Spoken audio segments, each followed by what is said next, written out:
오늘 저희들이 함께 읽었는 이 본문의 말씀은 교회라고 하는 것이 무엇인가를 이야기할 때에 빠질 수 없는 그러한 본문입니다.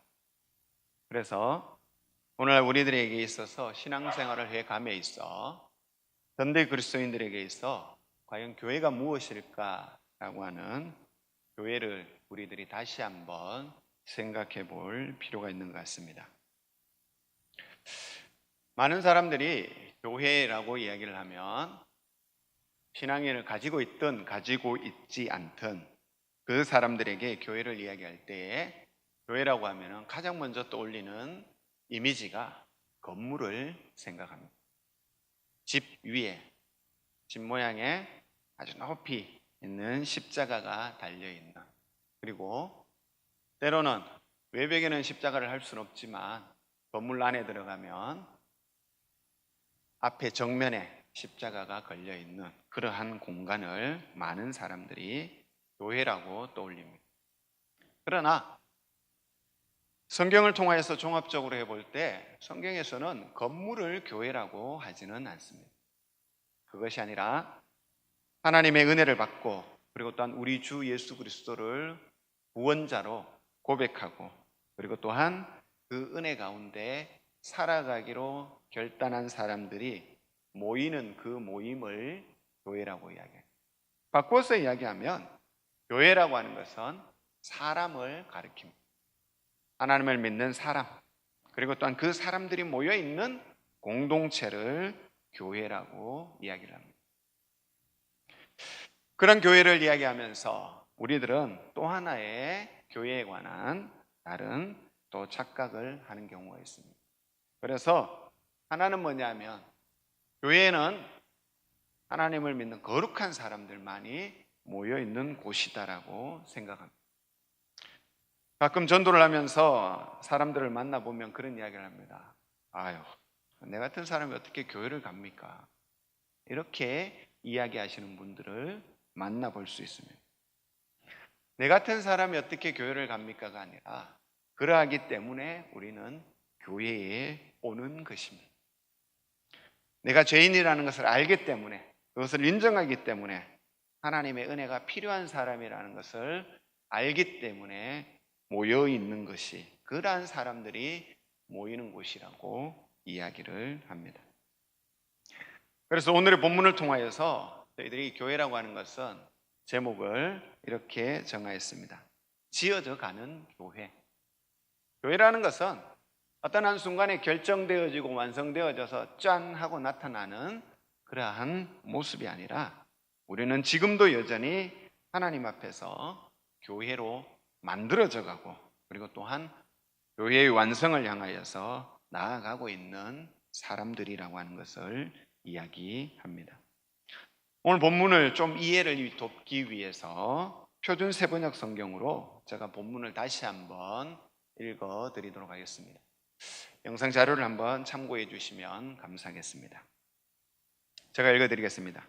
그러므로 이제부터 여러분은 외국 사람이나 나그네가 아니요 성도와 같은 시민이요 하나님의 가족입니다. 여러분은 사도와 예언자의 터 위에 세워진 건물이요 그리스도 예수 스스로가 그 모퉁이십니다. 그리스도 안에서 건물 전체가 서로 연결되어서 주 안에서 성전으로 자랍니다. 여러분도 그리스도와 연결되어서 함께 건물을 이루어 하나님께서 성령으로 거하실 곳이 되어 갑니다. 아멘. 오늘 본문에서 이야기하고 있는 교회의 모습은 21절과 22절을 통해서 보게 되면은 우리는 자라가야 하는 것이고 되어져 가야 하는 곳이라는 것입니다. 그래서 오늘 저희들이 함께 읽지는 않았지만 오늘 저희들 본문 앞쪽에 있는 에베소서 2장 11절에서 22절까지 전체를 통하여서 본다라면 우리 교회의 정체성의 모습들을 새롭게 발견할 수 있는 것이 몇 가지 있습니다. 특별히 에베소서 2장 11절과 12절의 말씀에는 이렇게 기록하고 있습니다. 11절과 12절에는 그러므로 생각하라. 너희는 그때에 육체로는 이방인이요 손으로는 육체에 행한 할례를 받은 무리라 칭하는 자들로부터 할례를 받지 않은 무리라 칭함을 받는 자들이라. 그때에 너희는 그리스도 밖에 있었고 이스라엘 나라 밖의 사람이라 약속의 언약들에 대하여는 외인이요 세상에서 소망이 없고 하나님도 없는 자이더니 이렇게 이야기합니다. 바울 사도는 에베소서 교회의 교인들에게 편지를 보내면서 에베소서 교회의 교인들의 지난날의 과거의 정체성을 다음과 같이 이야기합니다. 그들은 육체로는 이방인에 속하였고 할례를 받지 않은 자들이라고 이야기합니다. 그리고 또한 그리스도 밖에 있었고 이스라엘이라고 하는 나라 밖에 있는 사람이고 그렇기 때문에 하나님의 약속의 언약의 말씀에서 제외되어져 버린 외부의 사람, 외인이라고 이야기합니다. 그리고 또한 세상에 소망이 없이 하나님 없이 살아가는 자들이었다라고 이야기를 합니다. 이것이 지난날 에베소 교회의 성도들, 즉 에베소 교회의 과거의 정체성이라는 겁니다. 이 이야기는 에베소 교회 교인들뿐만 아니라 오늘 이 자리에서 함께 예배를 드리고 있는 저희들의 모습이기도 하다는 것을 우리는 고백할 수밖에 없습니다.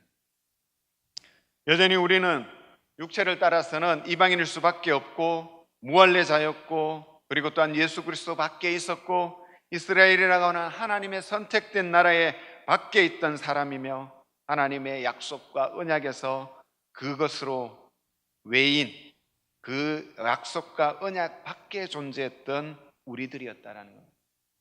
그러한 우리들에게 하나님께서는 이 세상을 살아갈 우리들의 소망도 하나님도 없는 우리들을 향하여서 주 예수 그리스도를 주셨다라고 하는 것입니다. 이러한 지난날의 모습을 우리는 과거의 정체성으로 이야기를 하고 그리고 버려야 할 정체성입니다. 이방인이라는 것도 무할례자라고 하는 것도 그리스도 밖에 있다라는 것도 하나님의 나라의 밖에 있었다라고 하는 것도 언약에서 제외되었다라고 하는 이 모든 것들은 우리에게서 하나님 앞에 나아가는 하나님의 교회를 향하여서 나아가는 우리들의 삶의 모습 가운데서 버려져야 할 그러한 정체성입니다. 이러한 것들을 우리들은 버리고 이제는 우리는 새로운 존재로 거듭남을 본문에서는 이야기를 합니다. 19절에서는 이렇게 이야기합니다. 오직 성도들과 동일한 시민이요 하나님의 권속이라고 이야기를 합니다. 이 본문을 표준 세번역에서 보게 되면은 이렇게 이야기하고 있습니다. 성도와 같은 시민이요 하나님의 가족입니다. 이렇게 표현하고 있습니다. 지난날에 우리는 외인이었고 이방인이었고 하나님의 약속 밖에 있었던 사람이지만 이제는 하나님의 성도, 하나님의 거룩한 무리들과 함께 동일한 사람으로서 하나님 나라의 시민이 되어진 자입니다 라고 바울은 이야기합니다. 그리고 또한 우리는 하나님께 속한 가족이라고 우리들을 규정해 주고 있습니다. 이렇게 될 수 있었던 우리들의 근거는 다른 것이 아니라 바로 우리 주 예수 그리스도께서 우리를 향하여서 십자가를 지시고 대속의 사건으로 그 십자가의 사건이 우리들에게 있기 때문이라는 것입니다. 그 대속의 사건을 통하여서 우리는 하나님의 자녀가 될 수 있었고 그리고 또한 하나님의 나라의 시민이 될 수 있었다라고 하는 것입니다. 그리고 또한 우리들이 이 본문을 통하여서는 이제는 현재의 우리들의 정체성에 머무르지 않고 우리들이 나아가야 할 방향을 제시해 주고 있습니다. 그것은 바로 다름이 아니라 우리들은 하나님 앞에서 지어져 가고 만들어져 가고 세워져 가야 한다라는 것입니다. 표준 세번역 성경의 21절과 22절 말씀을 다시 한번 보도록 하겠습니다. 21절과 22절은 이렇게 기록하고 있습니다. 그리스도 안에서 건물 전체가 서로 연결되어서 주님 안에서 성전으로 자랍니다. 22절은 이렇게 이야기합니다. 여러분도 그리스도와 연결되어서 함께 건물을 이루어 하나님께서 성령으로 거하실 곳이 되어 갑니다. 우리 그리스도인들을 향하여서 하나님께서 이야기하시는 것은 주님 안에서 우리는 성전으로 자라간다라고 이야기를 합니다. 그리고 또한 우리는 성령이 거하실 곳으로 되어가야 함을 이야기합니다. 오늘 이곳에 있는 모든 우리 성도님들은 하나님의 전으로서, 하나님의 교회로서 우리는 모두가 다 하나님의 전으로서 자라가야 하고, 그리고 또한 되어져 가야 하는 사람들입니다. 오늘 21절에서 이야기하는 성전으로 자라간다라고 하는 것은 지어져 간다라는 의미도 있지만, 이 자라간다라고 하는 것은 무생물이 아니라 생물에게 사용되어지는 표현입니다. 건물이 자랄 수는 없잖아요. 그죠? 아이가 자라가고, 식물이 자라가고, 동물이 자라고, 생명력을 가지고 있는 것들은 자랄 수 있습니다. 이 말은 교회라고 하는 것은 무생물의 어떤 외형적인 모양으로 갖춰진 것이 아니라 하나님의 생명력을 가지고 있는 그러한 생명력을 가지고 역동적으로 움직여가는 그러한 존재들이라고 하는 것입니다. 오늘 이곳에서 예배드리고 있는 우리 성도들의 모습은 그러한 역동성을 가지고 살아가는 성도님들이어야 한다는 겁니다. 그리고 또 그 역동성의 그 생명력의 힘은 바로 다른 것이 아니라 우리 주 예수 그리스도여야 한다는 것입니다. 오늘 본문 20절에서는 이렇게 이야기합니다. 표준 세번역을 향해서 보게 되면은 여러분은 사도와 예언자의 터 위에 세워진 건물이요 그리스도 예수 스스로가 그 모퉁이 돌이십니다. 우리들은 사도와 예언자들의 터 위에 세워져 있는 건물로서 예수 그리스도가 우리들의 모퉁이의 돌이 되어진다라고 이야기합니다. 모퉁이 돌이라고 하는 것을 크게 보면 두 가지로 해석되어집니다. 하나는 벽과 벽면이 만나지는 코너에 있는 돌, 이러한 돌을 이야기합니다. 오늘 우리들의 교회에도 양쪽 벽면이 있고 이 벽면과 벽면을 연결해주는 모서리가 있게 되어집니다. 그 모서리에 위치한 돌을 모퉁이 돌이라고 문자 그대로 받아들이는 경우입니다. 또 하나는 아치형의 그러한 원형의 문을 만들면서 그 아치형에 서로 다른 곳에서 쌓아 올라가진 두 벽돌이 만나지는 정점을 모퉁이 돌이라고 이야기합니다. 그 돌을 쐐기 돌이라고도 이야기합니다. 이 두 가지 해석의 공통점이 있다면 서로 다른 곳에서 출발하여진 그러한 벽돌들이, 그리고 또한 쌓아진 그러한 것들이 서로가 연결되어진다라고 하는 공통점을 가집니다. 아무리 크고 멋있고 예쁜 그러한 벽면을 쌓아 올라간다고 할지라도, 그것을 짓는다라고 할지라도 그 벽과 벽이 만나는 지점이 없다라면 그 건물은 온전하게 지어질 수 없습니다. 우리가 아무리 하나님 안에서 내 자신이 은혜를 받고 우리 자신이 하나님과 함께 동행하면서 살아간다라고 할지라도 우리는 하나님 안에서 존재하는 성도로서 우리들은 또 다른 우리들의 옆에 있는 성도들과의 나의 벽과 벽이 만나지 않는다라면 우리는 교회라고 하는 공동체로서 세워질 수 없음을 이야기하는 것입니다. 그래서 교회라고 하는 것은 우리들이 인간의 기준으로 바라볼 때에는 때로는 부족하고 때로는 부담스럽고 때로는 껄끄러운 이러한 만남의 모습들이 있지만, 그러함에도 불구하고 우리는 그들과 함께 주님의 모퉁이돌, 서로 연결되어지는 모퉁이의 연결돌이 되어주시는 주님을 근거로 우리는 함께 만나고 교제하는 곳이, 그곳이 바로 교회라고 하는 것입니다. 그래서 교회를 이야기할 때는 교회라고 하는 단어는 항상 단수가 아니라 복수형으로 쓰여집니다. 나 혼자 있다라고 해서 그것을 교회라고 이야기하지 않습니다. 무리를 이야기합니다.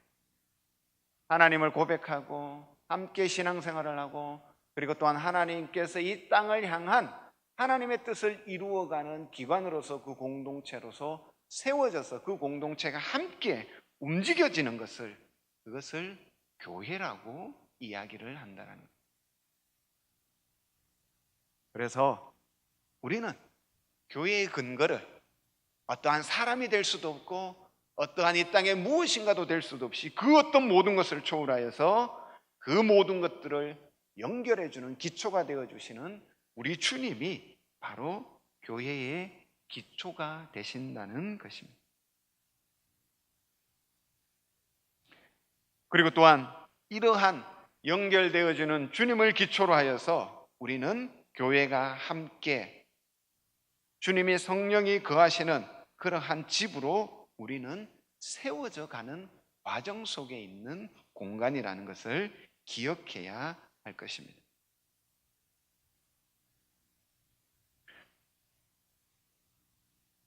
(4세기) (5세기에) 살았던 어거스틴이라고 하는 그러한 신학자가 있습니다. 그는 교회를 이야기하면서 교회라고 하는 것은 성도와 죄인이 섞여 있는 몸이다라고 이렇게 이야기했습니다. 하나님의 성도와 그리고 죄를 지은 죄인들이, 그런 죄를 가진 인간들이 함께 섞여 있는 공간이다라고 이야기를 합니다. 세상 속의 교회를 가리키는 그러한 모습입니다. 이 세상 속에 존재하는 교회는 완전한 교회가 아니라 성도와 죄인이 함께 살아갈 수밖에 없고, 그리고 또한 이 둘은 하나님의 마지막 날, 그리고 또한 역사의 심판의 그 날에 이 둘은 완전히 구별되어질 것이다라고 이야기를 하였습니다. 그러면서 또 다른 표현에 한 가지 교회를 정의하였는데, 어거스틴은 교회를 병원에 비유하였습니다. 교회는 자기에게 죄의 용서와 거듭남이 필요하다는 것을 알고 인정하고 그것을 치료받기를 원하는 사람들이 모인 공간이다라고 이야기하였습니다.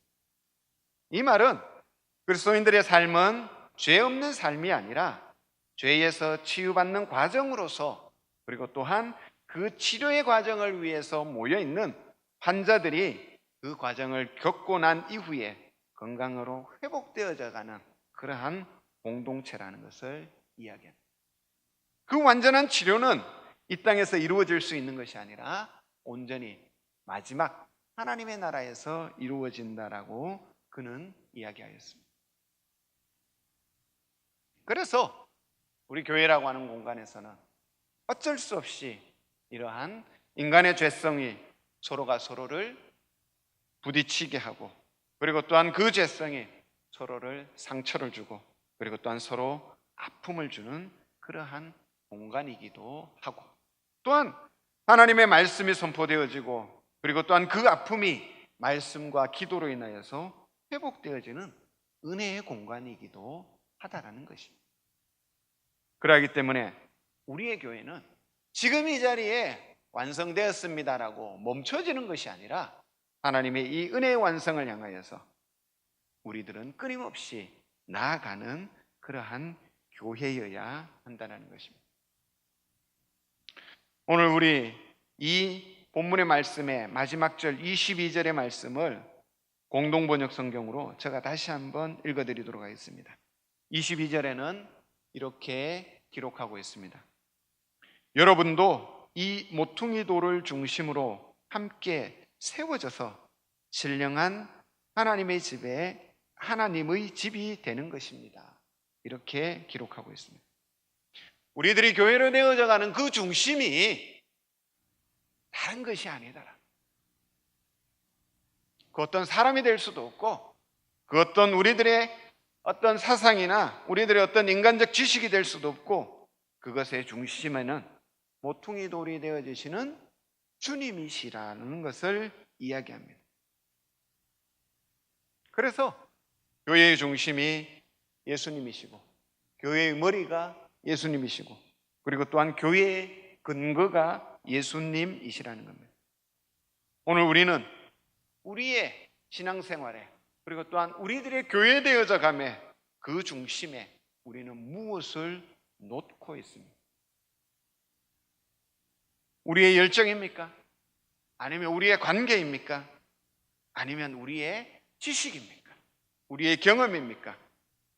아니면 어쩌면 우리의 역사와 전통이라는 것을 혹시 우리는 그 중심에 놓고 있지는 않습니까?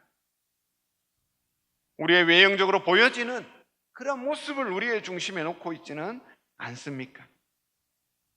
교회는 결코 그것이 아니라 모퉁이 돌 진이 이 땅에 오셔서 우리의 모퉁이 돌이 되어주신 우리 주 예수 그리스도를 중심에 놓고, 그리고 또한 함께 그 성령님을 모시기 위하여서 되어져가는, 쥐어져가는, 그리고 또한 자라가는 그러한 교회여야 한다는 것입니다. 우리 성도님들의 삶의 모습 속에, 우리 대구 제2교회 모습에 이 믿음의 공동체가 주님을 중심으로 함께 성장해가고 자라가는 그러한 교회로 거듭나기를 간절히 기도합니다.